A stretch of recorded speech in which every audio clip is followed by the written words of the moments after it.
მოგესალმებით მეგობრებო. ეს არის 31 იანვარი, ვიმყოფებით კლინიკა აიბოში. სუგა ჩვენ გუშინ ქონდა პირდაპირ ჩართვა. ვარ კეთილში ყავდათ მეკედელებული და თავის არეში მიიღო დაზიანება. დღეს გადავუღეთ დამატებით ეხოსკოპია, დამატებით ანალიზები.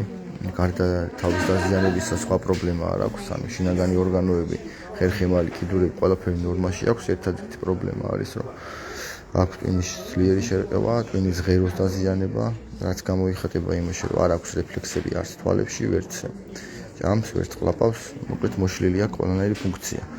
ჩვენი მიზანია, რომ სანამ გამოვა მდგომარეობიდან და აღუდგება რეფლექსები, ესეც კითხვის ნიშნის ქვეშ არის აღუდგება თუ არა, მანამდე გადასხმის სახით მიიღოს ვიტამინები, მიიღოს სითხე და დანარჩენს უკვე დრო უჭირდება, რომ ნახოთ როგორ მოახერხებს მისი თავის ტვინი აღდგენას.